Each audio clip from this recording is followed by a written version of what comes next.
ونستهديه ونتوب إليه ونعوذ بالله من شرور أنفسنا ومن سيئات أعمالنا من يهده الله فلا مضل له ومن يضلل فلن تجد له وليا مرشدا أشهد أن لا إله إلا الله وحده لا شريك له وأشهد أن محمدا عبده ورسوله صلى الله عليه وعلى آله وأصحابه ومن والاه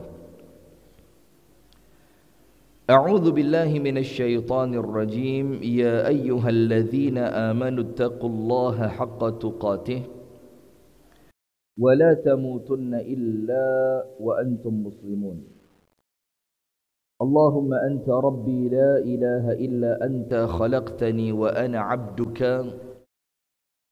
وأنا على عهدك ووعدك ما استطعت أعوذ بك من شر ما صنعت أبوء لك بنعمتك علي وأبوء بذنبي فاغفر لي فإنه لا يغفر الذنوب إلا أنت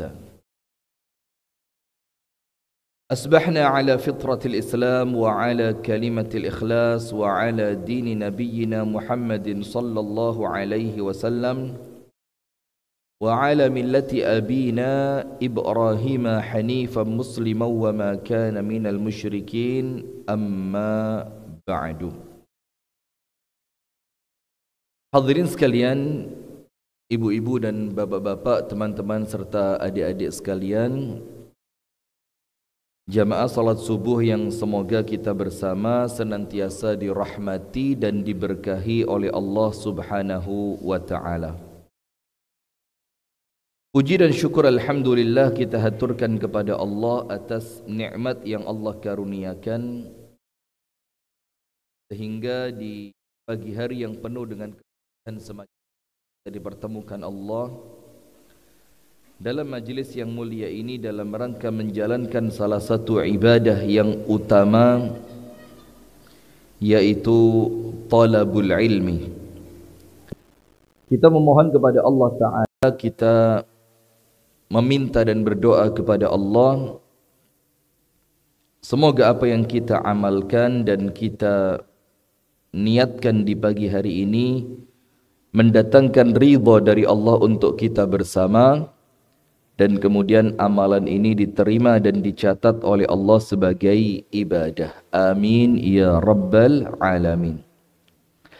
Salawat beriring salam semoga tercurahkan dan terlimpahkan kepada uswah kita, suri tauladan kita dan kekasih kita bersama, Nabi besar, Nabi agung, An-Nabi Muhammad sallallahu alaihi wasallam, beserta seluruh keluarganya, beserta seluruh istrinya, beserta seluruh sahabatnya, dan seluruh di antara umat dan pengikutnya yang setia dengan tuntunan dan ajarannya ila yaumil qiyamah. Hadirin sekalian, di pagi hari ini saya tidak tahu juga yang bikin tema siapa, tapi kalau kajian subuh seperti ini saya jarang bahas rumah tangga. Yang di subuh itu biasanya karena jamaahnya mesti sepuh-sepuh begini. Kalau kita bahas rumah tangga itu kayaknya nguyai segoro. Karena kalau panjenengan insya Allah sudah aman lah gitu kan. Maka biasa kami pakai kajian rumah tangga itu, biasa kajian di online, di TV Madani, itu Senin malam jam 8 sampai setengah 10. Nah tapi karena kemudian potongan-potongan video itu yang banyak nyebar, akhirnya dianggap kajiannya mesti rumah tangga. Padahal ya enggak, kajian kami itu kajian tafsir, kajian hadis, kajian kitab Adabul Mufrad, Bulughul Maram, dan yang semisal itu. Dan kalau subuh biasanya kajian umum, temanya itu ya tema yang seputar akhirat lah. Bagaimana lebih mencintai akhirat, bagaimana mengedepankan pola pikir akhirat dibandingkan dunia, sekitar itu. Tapi karena temanya sudah seperti itu, ya bismillah sudah. Kita ambil saja ya, merawat cinta sampai syurga. Jamaah sekalian yang dirahmati dan diberkahi oleh Allah Subhanahu wa taala. Yang pertama, rumah tangga itu merupakan salah satu nikmat Allah yang paling besar. Orang kalau capek dengan kehidupan di luar rumah, dan pasti capek, tidak mungkin tidak capek. Karena hakikat dunia itu ada 3 yang kita perlu ngerti. Tidak mungkin luput dari kita. Siapapun pasti dapat. Tidak mungkin luput. Nomor 1, la salamata min adzan nas. Tidak mungkin kita itu selamat dari gangguan manusia. Itu kalau panjenengan hidup di dunia, kemudian panjenengan kepingin semua orang cocok sama panjenengan, maka itu mustahil. Sebagaimana Al-Imam Asy-Syafi'i mengatakan, ridwan nas ghayatun la tudrak, wa ridallah ghayatun la tutrak. Keridhaan manusia itu tujuan yang tidak mungkin didapatkan. Sementara keridhaannya Allah tujuan yang tidak boleh ditinggalkan. Maka Rasulullah mengingatkan kita, alladzi yukhalitun nasa wa yasbiru ala adahum khairun minalladzi la yukhalitun nasa wa la yasbiru ala adahum. Orang yang kumpul manusia, kemudian dia sabar ketika diganggu. Maka dari hadis ini kita ngerti, kalau kumpul manusia pasti ada gangguan. Itu nomor 1. Jadi itu hakikat dunia. La salamata min adzan nas. Yang kedua, la najata minal maut. Tidak akan ada keselamatan dari yang namanya kematian. Kalau orang hidup di dunia, mati itu biasa. Maka jangan menjadikan perkara kematian itu perkara yang kayaknya ajaib gitu. Loh, mambengi sik ketemu. Kok saiki wis? Nggak usah kaget, biasa. Biasa. Boleh jadi panjenengan ketemu saya sekarang, besok dengar cerita. Oh, baru kemarin ketemu saya. Masa sekarang sudah nikah lagi? Kaget panjenengan. Jadi perkara seperti itu tidak usah bikin kita kaget. Biasa aja. Karena apa? Kullu nafsin dha'iqatul maut. Yang jadi masalah cuma satu. Apa yang kita dapatkan setelah kita mati? Itu aja. Ada yang setelah kematian dia istirahat. Ada yang setelah kematian justru apa? Justru dia satu cara kita untuk istirahat dari semua hiruk pikuknya dunia, hiruk pikuknya manusia, itu salah satunya apa? Ya rumah tangga. Kita kalau pulang ke rumah, itu kadang-kadang dalam keadaan capek, ketemu istri, itu tiba-tiba capeknya apa? Nambah. Panjenengan yang serius loh Pak. Kadang-kadang kita ini ketemu istri langsung adem. Itulah kenapa Rasulullah SAW menjadikan rumah itu benteng terakhir dari fitnah. Maka kalau rumah tidak menjadikan kita nyaman, wah ya bahaya. Maka kita akan cari kenyamanan di luar rumah. Maka dari hadisnya Uqbah ibnu Amir, itu ketika Uqbah bertanya kepada Nabi Muhammad mengenai 3 sumber keselamatan. Ya Rasul, selamat itu apa? Selamat itu bagaimana? Apa kuncinya? Maka Rasulullah SAW mengatakan 3 perkara. Nomor 1, amsik alaika lisanak. Jazakumullah khair matursun. Nomor 1 apa? Amsik alaika lisanak. Nutupi kamera panjenengan ini. Jagalah lisanmu. Itu yang pertama. Kita niat guyon, kadang-kadang kita niat mengakrabkan dengan orang lain, tapi ternyata orang lain mungkin pas ada masalah, nerima omongan yang niatnya guyon, itu ditangkapnya apa? Ngenyek aku. Syekh, apa kabar Syekh? Tidak pernah muncul antum sekarang. Sehat ya? Maka itu lisan yang pertama kata Rasulullah. Amsik alaika lisanak. Jagalah lisanmu. Yang kedua, wal yasa'ka baituk. Jadikan rumahmu terasa lebar, luas. Maksudnya apa? Jadilah kamu merasa aman, merasa nyaman, merasa tenang di rumahmu. Karena rumah itu yang menjadikan kita mendapatkan keselamatan dari semua penatnya dan fitnah dunia. Dan yang ketiga, wabki ala khati'atika, tangisi dosamu. Salah satu yang Rasul katakan dari sumber keselamatan tadi apa? Rumah. Wal yasa'ka baituka. Maka di rumah itu setiap anggota keluarganya harus ngerti posisi. Istri, ketika suami datang ke rumah, pernah dengar apa katanya? Macam-macam ya. Salah satu yang saya suka dari beliau itu apa? Kalau ceramah itu ekspresif. Semua bergerak, mulai ujung kepala sampai ujung kaki. Jadi orang itu tidak hanya dibikin seneng dengan ceramahnya, tapi dengan apa? Bagaimana beliau mengekspresikan kata-kata yang keluar. Nah, salah satu yang beliau bilang apa? Ibu, kalau pengen rumahnya nyaman, pertaruhannya 3 menit pertama ketika suami pulang. Jadi kalau kata beliau apa? Cukup mempertahankan 3 menit pertama. 3 menit pertama sukses, maka ke depannya aman. Jadi kalau suami baru pulang, 3 menit pertama, itu ibu-ibu hati-hati menurut beliau. Jadi sepaksaon guyu wis, Bu. Sepaksaon wis. Kayak seakan-akan 3 menit pertama ini pertaruhan ke belakangnya nanti bagaimana? Ke depannya nanti bagaimana? Nah, maka salah satu yang menjadikan rumah kita itu baik ketika setiap anggota keluarga itu ngerti posisi. Istri sebagai apa? Suami sebagai apa? Anak-anak memposisikan diri seperti apa? Itu harus ngerti posisinya masing-masing. Nah, maka ketika kita memahami rumah tangga itu nikmat, ketika kita capek kita bisa pulang. Ketika kita di luar tidak dipercaya orang, kita ngobrol sama istri kita ngobrol sama suami kita menjadi orang yang merasa dipercayai.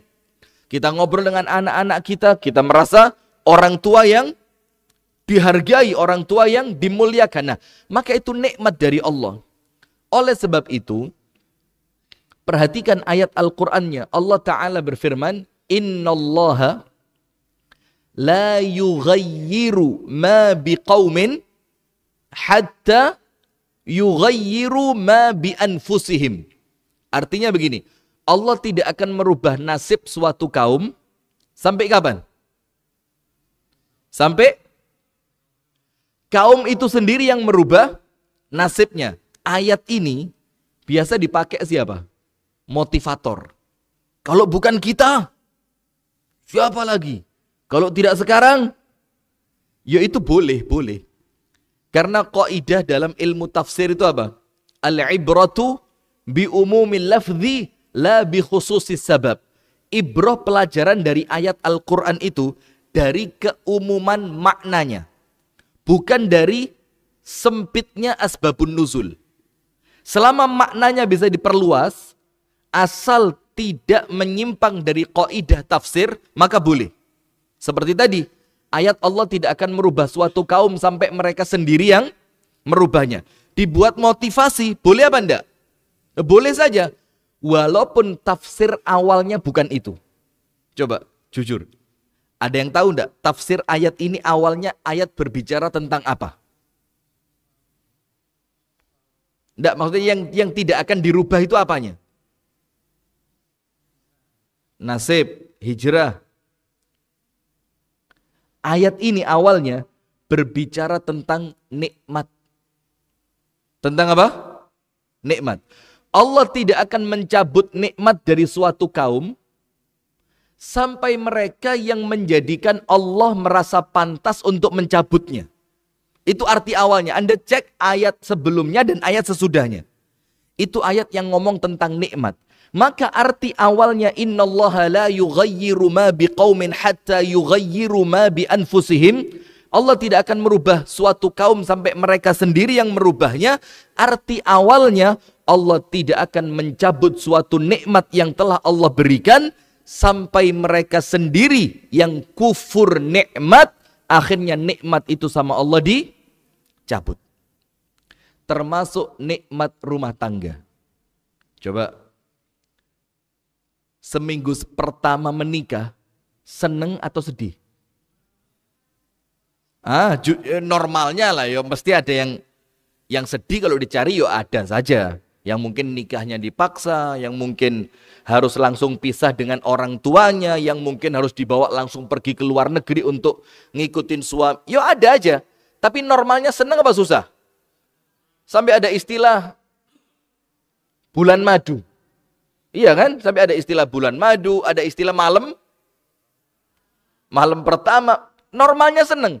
Pertanyaannya sekarang, kenapa kenikmatan yang Allah berikan di awal pernikahan itu, kenapa sekarang hilang? Dulu ketemu istri itu, kayak ketemu bidadari surga. Sekarang ketemu istri apa? La haula wa la quwwata illa billah. Coba. Dan itu yang kita lihat sehari-hari di masyarakat kita. Bener apa enggak? Ada. Artinya, ketika kenikmatan rumah tangga yang awalnya ada, kemudian sekarang tidak ada, itu bukan perkara normal. Oh yes, normal Ustaz, serabis 40 tahun. Ada yang istrinya sudah sampai 50 tahun. Dia tidak mencari kebahagiaan dari istri yang 50 tahun itu. Enggak, tapi apa? Kepinginnya ijol tombok seket dari selawian luru. Ini kan ruwet kalau begini ya. Atau istrinya masuk umur 60, ditukarkan berapa? Oh, enggak, 20-an 3. Iya. 30-an 2 saya lumayan. Ini jaluk 20-an telu.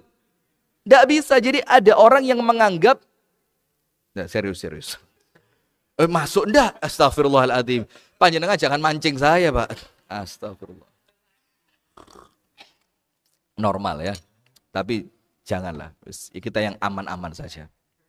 Kayak itu nanti di balik layar aja, Pak. Di balik layar aja itu. Ini lagi live semua, ini bisa bahaya ini. Nah, maka begini. Jangan pernah menganggap hilangnya kebahagiaan dalam rumah tangga itu perkara normal. Jangan. Kalau panjenengan menganggap hilangnya kebahagiaan rumah tangga, hubungan yang sebelumnya anget tiba-tiba langsung dingin. Dulu gampang ketawa, sekarang gampang emosi. Ketika itu dianggap wajar, maka panjenengan tidak akan punya ikhtiar untuk memperbaiki.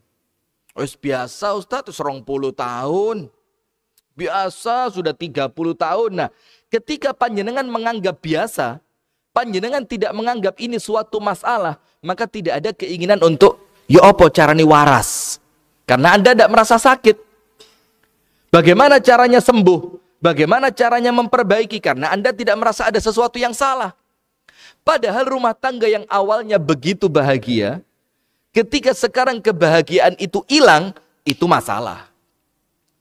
Dan Allah sebutkan, Allah tidak akan merubah itu.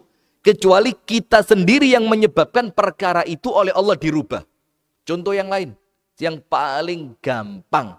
Panjenengan akan begini. Iya yo, gitu loh. Apa contohnya? Rabbana hab lana min azwajina wa dhurriyyatina qurrata a'yun waj'alna lil muttaqina imama. Ya Allah, anugerahkan kepada kami pasangan hidup, entah suami atau istri. Wa dhurriyyatina, dan anak turun kami. Bukan cuma anak, cucu, dan seterusnya. Kan begitu. Dzurriyyah. Kita minta kepada Allah pasangan dan anak turun kita apa? Qurrata a'yun. Qurrata a'yun itu apa?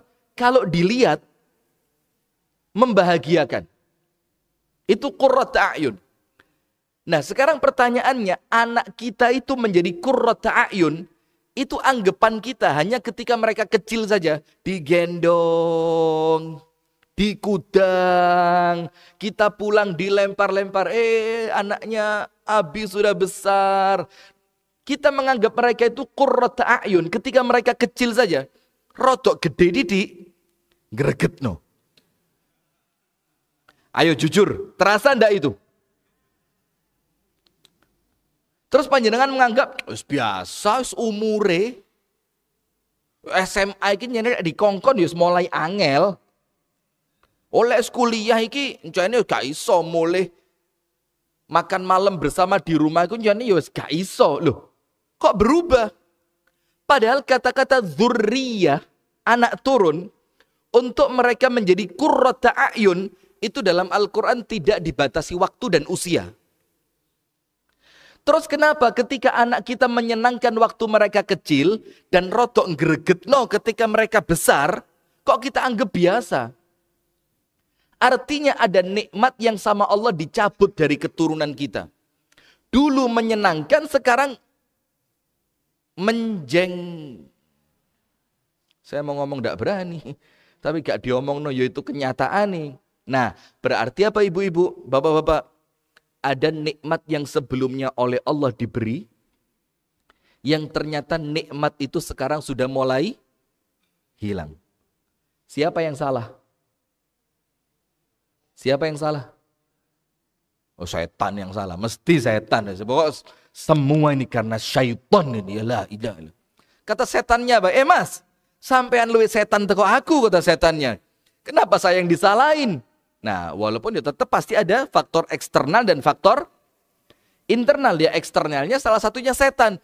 Tapi tidak akan terjadi keburukan kecuali karena diri kita sendiri. Contoh ayatnya apa? Zaharal fasadu fil barri wal bahri bima kasabat aydin nas liyudhiqahum ba'dalladzi amilu.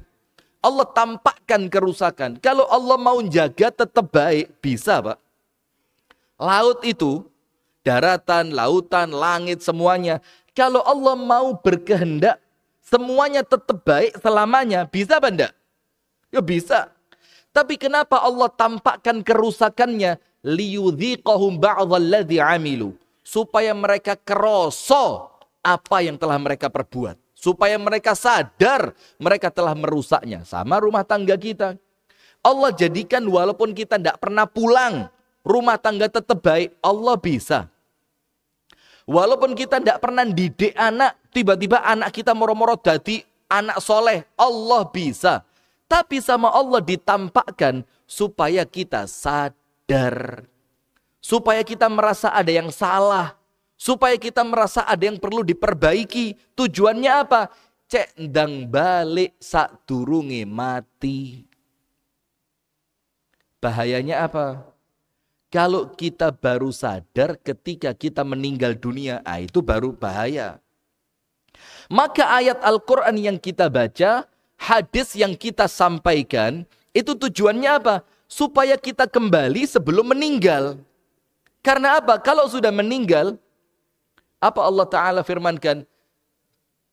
Yawma idzi yatadhakkarul insanu wa anna lahu dzikra. Pada hari itu manusia ingat. Dalam keadaan mereka ingat sudah tidak ada lagi manfaatnya. Kapan itu? Ketika kita meninggal dunia atau nanti di hari kiamat. Atau ayat yang lain. Ya laitani qaddamtu li hayati. Getun, coba dulu waktu di dunia saya melakukan sesuatu untuk kehidupan saya ini. Berarti dalam ayat itu, Pak, kehidupan itu bukan sekarang, tapi nanti setelah kita meninggal dunia. Sampai ada ayat yang lain. Alhaakumut takatsur hatta zurtumul maqabir. Ada orang yang sadar ketika dia itu sudah masuk kuburan. Baru sadar, oh ternyata kemarin waktu di dunia, uang saya habis hanya untuk foya-foya. Uang saya habis hanya untuk renovasi rumah. Uang saya habis hanya untuk beli mobil. Uang saya habis hanya untuk pesta-pesta. Itu mereka sadarnya ketika sudah masuk ke alam kubur. Hatta zurtumul maqabir. Nah, maka sekarang kita mau dengan tausiah semacam ini, dengan nasihat yang disampaikan, dengan majelis taklim yang kita duduk di sana, kita kepingin sadar sebelum meninggal dunia, termasuk rumah tangga. Nah, maka hadirin sekalian, poin yang pertama tadi, kita harus yakin dulu rumah tangga ini nikmat. Ketika kenikmatan rumah tangga itu mulai hilang, berarti kita perlu muhasabah. Perlu apa? Kenapa nikmat ini yang dulu Allah kasih kok sekarang hilang? Dulu bahagia kok sekarang sengsara? Dulu anak dan istri qurrata a'yun kok sekarang begitu menjengkelkan? Allah tidak akan mencabut nikmat itu sampai kita yang menjadikan Allah merasa pantas mencabut nikmat tersebut. Apa yang menjadikan kita nikmatnya sama Allah dicabut? Satu tok. Tidak ada lain. Lain syakartum la'azidannakum walain kafartum inna azabi lasyadid. Ini ayat wis semuanya paham, tidak usah saya jelaskan juga panjenengan wis di surat apa, ayat berapa, artinya apa, panjenengan lebih paham dari saya. La in syakartum la azidannakum. Kalau kalian bersyukur, nikmatnya bagaimana? Istrinya bagaimana? Wah, mengkhawatirkan al-ikhlas ini, mengkhawatirkan al-ikhlas ini. Kayaknya semua punya keinginan terpendam yang tidak berani diungkapkan ini kayaknya. Ya Allah. Sudah lewat masanya, Pak. Itu buat saya aja. Panjenengan sudah swiritan tok ya. Ketika seorang hamba itu bersyukur, ini janji dari Allah. Dan salah satu keyakinan kita, Allah tidak akan mengingkari janjinya. Innallaha la yukhliful mi'ad.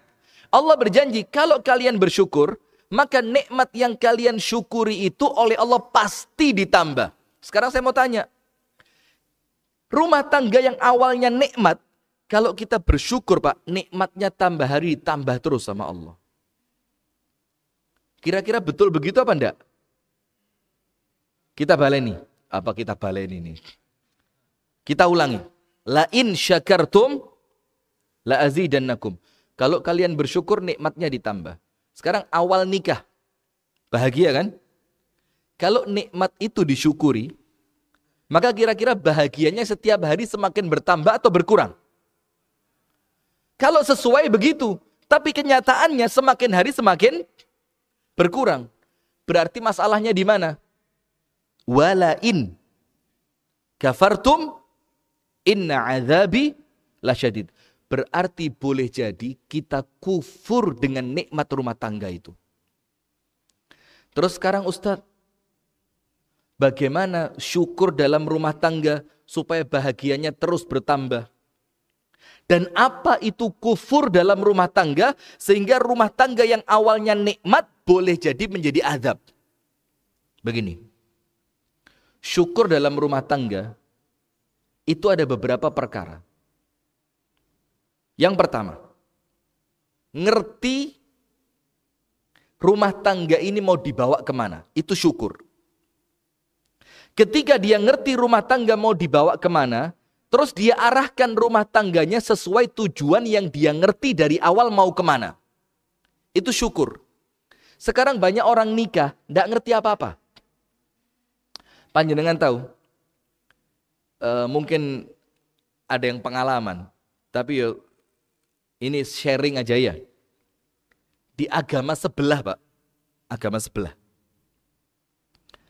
Bisa jadi Katolik, bisa jadi Kristen. Itu sebelum anak-anak muda dari mereka menikah, itu ada seminarnya namanya. Ada pendidikannya. Mereka tidak boleh nikah kalau belum dapat sertifikat dari gereja. Islam ada begitu?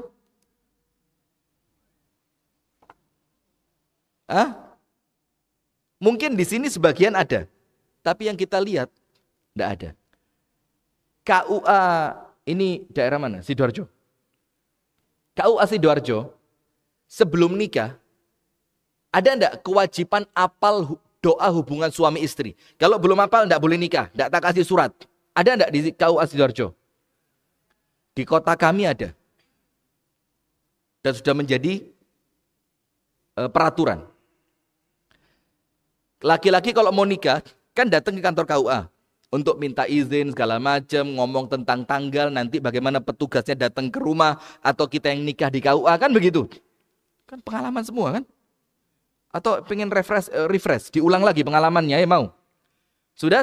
Maka kalau di Kota Batu, seluruh KUA, kantor urusan agama, kalau ada yang maju untuk mau nikah, itu disuruh apalan doa hubungan suami istri. Coba doa hubungan suami istri. Waduh, mulai. Waduh. Loh, Anda ini mau nikah. Kenapa doa yang berkaitan dengan nikah Anda tidak ngerti? Mau kita tes satu-satu? Ayo mulai sebelah mana? Ayo. Mulai sebelah mana ini? Bismillah. Allahumma nikmat. Ini sudah mulai ini. Ya, nah, ini kita mau nikah. Salah satu perkara yang paling kecil dalam pernikahan saja, kita tidak ngerti kok. Bahkan ada orang tua mau nikahin anak, tidak ngerti anaknya bisa doanya apa enggak. Ini orang tua yang tidak tanggung jawab ini. Dan jangan-jangan orang tua itu kita. Dan kita sekarang ini sudah tidak waktunya Pak, nyalain orang lain, tidak waktunya sudah. Zaman sekarang ini sudah mulai waktunya opo memperbaiki diri sendiri. Lah sekarang orang ceramah aja, dia mau gak enak nyender tok iku mulai pertama iku. Sopo sing ngundang iku, Bang? Cok diundang maneh. Loh, kalau kita merasa tersindir itu obat. Lah kalau ndak merasa tersindir atau kesindir lah kok ngamuk, ya gak usah ngaji. Loh kita baca Quran iku lho Pak kesindir. Baca Quran, lek ngerti loh ya, lek ngerti. Kesindir. Loh moco ayat tentang orang munafik. Loh kok nyindir saya ini? Wah, gak enak Quran iki rek wis. Gak usah diwaca wis Quran ini. Baca ayat tentang orang-orang musyrik. Loh kok saya ini? Salah satu cirinya orang musyrik apa? Nggak senang ke masjid. Lah ketika kita baca Quran, lah kok ada ciri orang musyrik nggak senang ke masjid, kita nggak kesendir, ya parah kita ini. Atau kesendir tapi ngamuk. Wah, ini jangan-jangan Quran buatannya Wahabi ini. Gak wasik kira. Aku tak golek Quran liyane ae, coba. Nah, maka sekarang hadirin, di Kota Batu itu, di Kota Batu, yang mau nikah, wajib apalan doa hubungan suami istri. Kenapa? Ini pengaruhnya besar. Seorang laki-laki, suami dan perempuan istri, ketika mereka hubungan suami istri, baca doa tersebut. Bismillah, Allahumma barik lana. Wah kan mulai. Bismillah, Allahumma jannibna syaitana wa jannibis syaitana ma razaqtana. Kenapa berdoa seperti itu? Fa inna syaitan yusyarikukum fi amwalikum wa ahlikum wa ta'amikum. Karena setan itu gabung sama kalian dalam harta kalian, dalam makanan kalian, dalam hubungan suami istri kalian. Kok enak setan? Maka tahu enggak cerita? Ada setan kurus, ada setan gemuk. Belum pernah tahu ceritanya? Tak ceritani waktunya habis, tak ceritani penasaran ya. Ada setan kurus ketemu setan gemuk. Yang kurus tanya, kok lemu? Iya, enak aku. Turuku enak, manganku enak. Lu sampean kok kurus? Wah, gak tahu mangan, gak tahu turu. Lu kok iso? Iku ben kate mangan, bismillah terus. Kate turu, moco dongo, gak kebagian mangan, gak kebagian gen turu aku. Temennya ngomong yang gemuk ngomong apa? Oh, sak waliane aku iku enak. Juraganku gak tahu ngaji blas. Muangan iki langsung wah. Wiku aku warek. Kate kumpul mbek bojone, kate dongo. Wah, aku melok, Pak. Lemu ngene awakku malian. Nah, panjenengan ini termasuk menguruskan setan atau mau gemukkan setan? Kalau ternyata anak yang maju tadi tidak ngerti doa hubungan suami istri, itu sudah disiapkan di meja. Fotokopian. Dikasih, nyomas. Diapal nosik. Diapain? Diapalkan dulu. Kalau hafal sekarang, maju, kami urus berkasnya. Kalau tidak hafal, monggo silakan pulang dulu, dihafalkan di rumah, besok kembali. Bisa tidak ditiru di sini kira-kira? Atau jangan-jangan yang nyuruh hafalan tidak hafal juga ini? Nah, maka seperti itu karena apa? Salah satu bentuk mensyukuri rumah tangga, itu jangankan kita ngomong-ngomong yang besar. Kita mau tanya aja. Ayo mas, sampai ini kan mau nikah. Saya mau tanya, apa syarat dan rukun sahnya nikah? Kira-kira yang mau nikah tahu enggak? Loh, dia mau nikah loh ini. Nah, yang seperti ini Pak, ini menyadarkan kita ternyata apa? Tradisi keilmuan di dalam ibadah kita itu sekarang hilang. Jadi ibadah itu sekarang hitungannya mek siji, ilmu katon. Ngerti ilmu katon? Alah, wong barang katone mosok ra iso ditiru. Bapakku zaman biyen gak iso maca, anake putune dadi kabeh. Lu zaman biyen. Sekarang beda. Zaman bapak ibu kita dulu ndak ngerti baca, ndak ngerti tulis, tapi ngerti ngaji. Bisa baca Quran, ngerti poso, ngerti tahajud, ngerti silaturahim sama Allah dijaga. Saiki gak tahu poso, gak tahu tahajud, gak tahu ngaji, gak gelem belajar maneh. Nah, itu satu bentuk kufur dalam rumah tangga. Tidak menjalankan rumah tangga seperti yang Allah inginkan. Akhirnya tanpa kita sadari, kenikmatan rumah tangga itu oleh Allah sedikit demi sedikit apa? Dicabut. Nah maka sekarang apa bentuk syukur kepada rumah tangga itu? Supaya kalau kita syukur, nikmatnya rumah tangga itu sama Allah ditambah. Sekarang saya mau tanya dulu. Bapak Ibu yang dirahmati oleh Allah, menikah itu membahagiakan atau tidak? Membahagiakan. Jangankan kita yang nikah ya. Kita nganter anak kita nikah saja. Hati bagaimana? Senang luar biasa, bahagia, sumringah. Nah, sekarang kebahagiaan itu kepingin bertahan atau biarkan hilang saja? Kepingin bertahan. Pernah pengen tahu enggak bagaimana supaya bahagia ini tetap bertahan? Pengen tahu. Apa caranya? Syukur. Bagaimana mensyukurinya? Nah ini yang sekarang perlu kita bahas jamaah.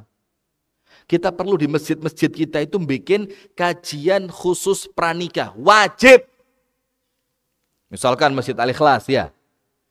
Lingkungan sekitar Al-Ikhlas, untuk anak-anak yang sudah siap menikah, dimasukkan kelas hari Ahad. Katakanlah dari jam 12 sampai asar. Wajib setiap pekan. Nanti setelah mereka mengikuti 7 kali kajian pranikah, kita beri sertifikat sudah mengikuti kajian pranikah di Masjid Al-Ikhlas yang dibimbing oleh Ustadz Heru Kusuma Hadi, oleh Ustadz Fulan bin Fulan, oleh Ustadz Fulan, stempel, jeret. Nanti setelah nikah, tidak diculno, tidak dilepas. Datang lagi. Kajian rumah tangga. Berapa kali pertemuan? Insya Allah kalau begitu, baik. Nah sudah, wes kita masuk ke materi. Bagaimana mensyukuri rumah tangga? Nomor 1, tahu tujuan rumah tangga. Apa tujuan rumah tangga? Secara garis besar, TikTok ini, TikTok. Tabarakallah. Aliran apa ini? Aliran liberal mas. Bayangin. Jadi sudah, tidak usah khawatir.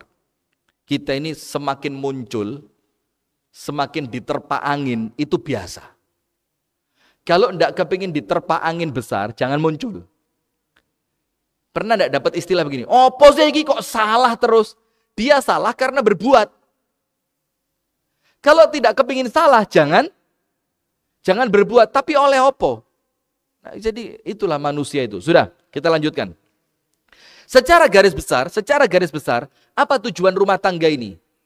Sama seperti ayat Al-Quran yang mengatakan, dan doa iftitah yang kita baca. Inna salati wa nusuki wa mahyaya wa mamati lillahi rabbil alamin. Semua yang kita lakukan niat awal mengabdi kepada Allah.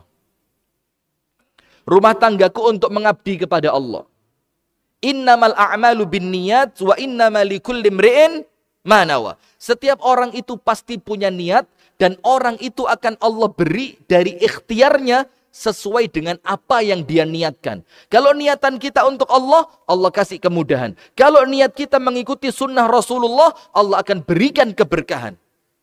Maka niat awal mau kemana rumah tangga itu penting. Nah, itulah salah satu yang kita niatkan apa? Qu anfusakum wa ahlikum naro.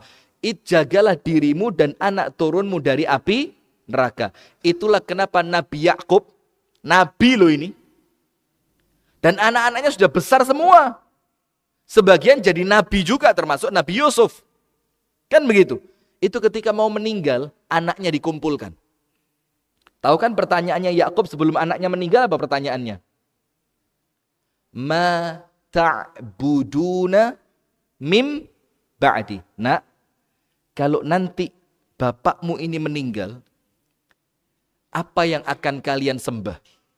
Bayangin, ngontrol anaknya mau nyembah apa, itu sampai detik-detik terakhir menjelang kematian.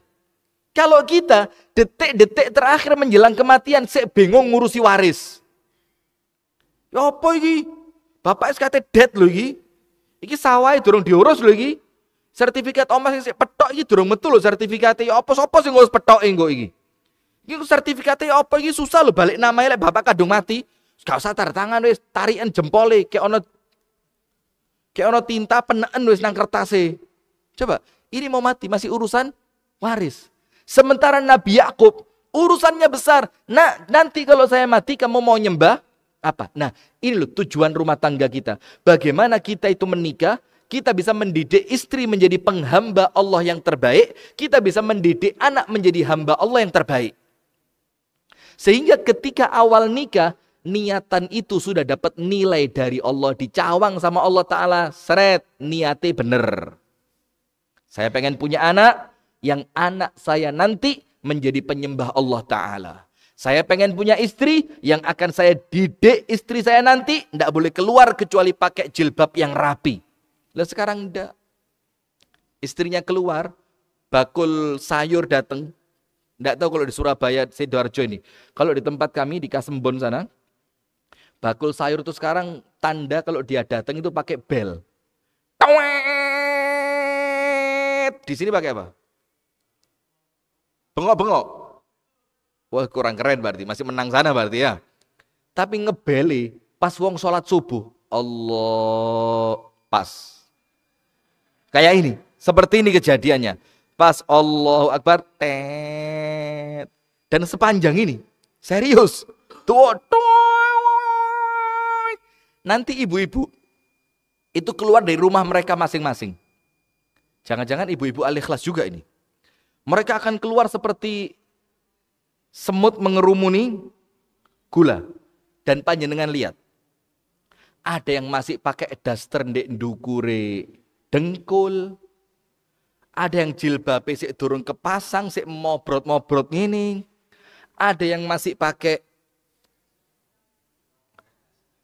baju apa namanya? Baju tidur. Ada yang belum rapi, wes metu kabeh ono sing seiler iki lho sik ngecap dek gini.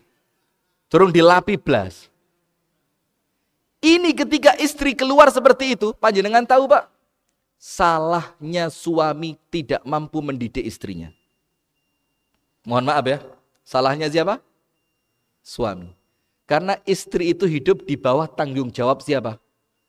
Suami. Kalau istrinya sampai keluar rumah dalam keadaan jilbabnya belum rapi, masih pakai daster yang tidak sopan, masih pakai baju sekian, hanya tujuannya ngejar tukang sayur, maka mohon maaf, bisa dibilang rumah tangga kita belum rumah tangga yang Allah inginkan. Berarti kita tidak mensyukuri nikmat rumah tangga. Jadi kalau kemudian muncul anak-anak yang tidak baik dari rumah tangga seperti itu, jangan salahkan ibunya. Wah apa ini? Kaget semua ya. Wah, nak koyok ngene gak diatur mbek emak ini. Nah, maka ibu-ibu jangan kalah, Bu. Lho ya apa iki? Ibu kok koyok ngene gak diatur mbek bojone. Panjenengan ganti tuding suami itu. Karena apa? Istri itu ibarat bayang-bayang. Lek kayune kenceng, bayang-bayangnya apa? Lurus. Kalau kayunya kaya oyote bulet, istrinya ngikut. Kenapa begitu? Karena memang laki-laki itu ar-rijalu qawwamuna 'alan nisa. laki-laki itu pemimpin. Dan kalimat qawam itu diambil dari kata qawim. Qawim itu lurus. Berarti suami itu harus lurus supaya dia bisa meluruskan istri yang terbentuk dari tulang yang apa? Itu makna qawam. Dan laki-laki itu menjadi qawam, bapak-bapak yang dirahmati oleh Allah, syaratnya 2. Supaya ketika panjenengan mengarahkan istri itu tidak ngomong ini, pret. Supaya ketika panjenengan itu merintah istri itu tidak, hopo mas gede omong loh. Maka syaratnya 2. Ar-rijalu qawwamuna 'alan nisa. Laki-laki itu pemimpin untuk siapa? Istri mereka itu dengan 2 syarat. Syarat yang pertama, bima faddalallahu ba'dahum 'ala ba'd. An-Nisa 34. Bima faddalallahu ba'dahum 'ala ba'din. Laki-laki itu punya kelebihan. Sehingga ketika laki-laki punya kelebihan dibandingkan istrinya, istri apa? Tunduk. Maka ibu-ibu tahu istilah sekarang, independent woman.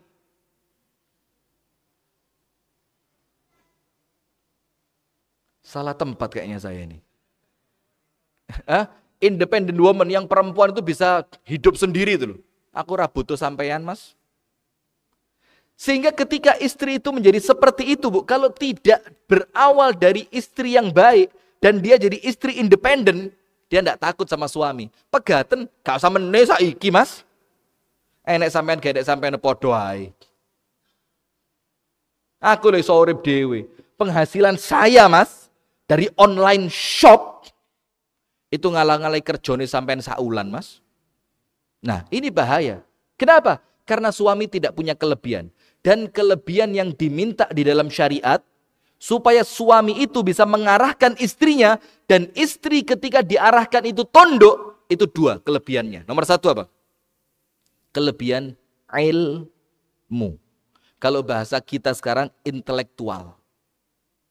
Ketika suami intelektualnya bagus, ilmunya bagus, istri ketika diberitahu, oh yo pantes sampean ngandani mas, wong sampean wong duwe ilmu kok. Tapi kalau tiba-tiba pulang pengajian, saat durungnya gak tahu ngaji, gak tahu moco, gak pernah belajar, tiba-tiba pulang, dek, cari ustadz emang ar-rijalu qawwamuna 'alan nisa. Kata istrinya apa? Seket subuhan sepisan ae mas, gede omong. Gak bisa. Maka kelebihan yang pertama apa? Ilmu. Itulah kenapa dalam Islam itu Pak, ilmu ini pondasi segalanya. Iqra bismi rabbikal ladzi, Allah nyuruh baca. Fa'lam annahu la ilaha illallah wastaghfir li dzambik. Suruh cari ilmu dulu baru ibadah. Pondasi. Maka kelebihan yang Allah minta dari seorang laki-laki, kelebihan apa? Ilmu. Sudah ya? Kelebihan ilmu. Dan istri itu jamaah, ibu-ibu, Bu, akan lebih hormat kepada suaminya ketika suami itu tidak sekedar suami tapi gurunya. Maka takzimnya 2. Takzimnya istri kepada suami karena dia suami. Yang kedua, takzimnya istri kepada suami karena suamiku adalah guruku. Itu kelebihan yang pertama yang Allah minta. Yang kedua apa? Ibadah. Maka laki-laki ini tidak boleh kalah ibadah dibanding perempuan. Kalau kita ibadahnya kalah, terus mau mengarahkan mereka, ya mereka guyu, ora tahajud kok ngandani aku. Aku lo tahajud 24 rakaat. Sampean subuh digugah kok ngandani aku. Tidak bisa. Bima faddalallahu ba'dahum 'ala ba'd. Sudah ya? Saya minta waktu 3 menit lagi, 3 menit. Kelebihan yang kedua, ibadah. Ilmu dan ibadah.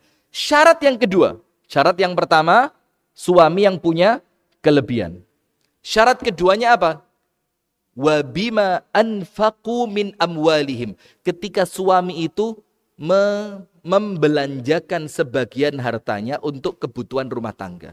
Jadi kalau yang jadi pemegang finansial itu adalah istri, ya suami tidak bisa berkutik. Suami mau keluar, dek sangu. Suami model apa ini? Dek sangu. Sama istrinya dikasih 20.000. Wah, ora cukup, Dik. Ngerokok itu saiki 32 Dik. Ora usah ngerokok, kenal pot ae. Aduh, Dik, wah. Ngene. Jangan ngomong poligami, jangan kedukuran. Kesampluk pesawat nanti. Kedukuran ya. Wa bima anfaqa. Suami itu punya ngene, Pak. Iso ngene, Pak. Itu ketika uang dalam kendali dia. Dia yang kerja. Dia yang pegang uang. Dia yang membelanjai. Dia yang menafkahi. Dia yang ngatur. Maka ayatnya, Pak, wa bima anfaqu min amwalihim. Min di situ artinya apa? Sebagian. Karena dia membelanjakan sebagian dari hartanya untuk istrinya. Artinya kalau sebagian, berarti uang dipegang siapa? Bapak-bapak yang terhormat. Setuju? Serius? Setuju? Bu, bagaimana Bu? Uang dipegang suami, Bu. Setuju, Bu? Yang keras, Bu. Uang dipegang suami, Bu. Setuju?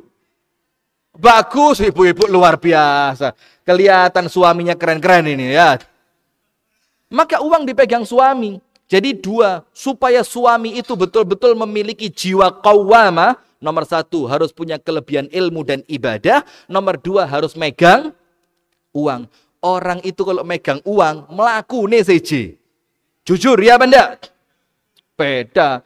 Melbu nang masjid, mari nyumbang semen sak truk. Melbune beda, Pak. Melbu nang masjid gak tahu nyumbang belas.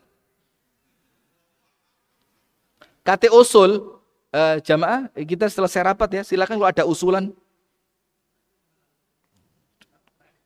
Gak wani. Ya walaupun itu ndak benar ya, itu ndak benar. Jadi jangan merasa sombong karena uang dan jangan merasa rendah diri karena uang. Jangan.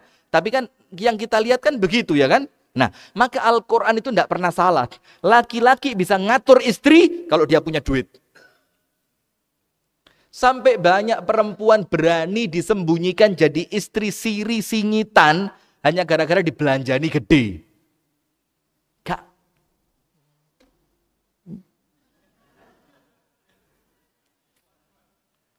Saya punya kenalan.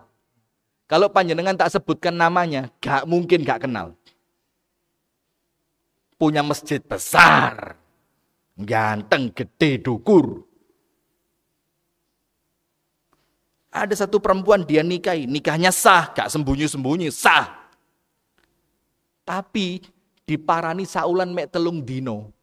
1 bulan cuma 3 hari. Gak protes blas. Gak protes. Kenapa? Dikasih mobil Alphard 1, dibelikan apartemen, dibelanjani 1 bulannya percis, ndak kurang, ndak tak lebih, 300 juta.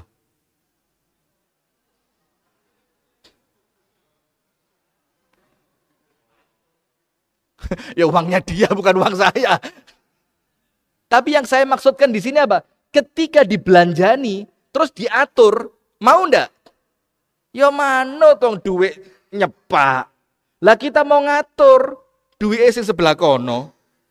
Ya tidak bisa. Nah maka hadirin ingat. Rumah tangga itu akan bahagianya berjalan terus ketika kita mensyukurinya dengan cara benar. Dan sebagaimana yang Allah janjikan, Allah akan tambah kenikmatannya kalau disyukuri. Maka salah satu cara mensyukuri nikmat rumah tangga adalah menjadikan rumah tangga kita ini tujuannya adalah Allah Ta'ala. Apa tujuannya Allah itu? Jadikan rumah tangga menjadi orang-orang yang ibadah kepada Allah.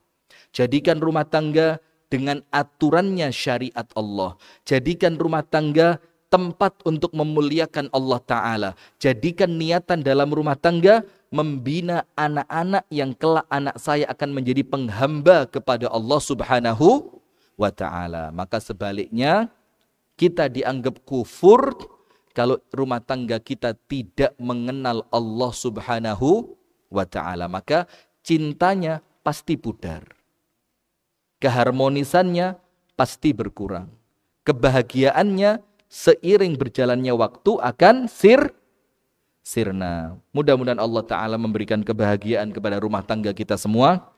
dan menjadikan anak-anak kita anak-anak yang salihin dan salihat, dan menjadikan mereka benar-benar menjadi qurrata a'yun, mulai mereka kecil sampai kelak kita meninggal dunia, dan Allah jadikan semua itu sebagai ladang kebaikan dan pahala dunia sampai akhirat. Amin ya rabbal alamin. Barakallahu fikum. Dari kami cukup sekian, kami tutup dengan doa kafaratul majlis. Subhanakallahumma wa bihamdika asyhadu an la ilaha illa anta astaghfiruka wa atubu ilaik. Kurang dan lebihnya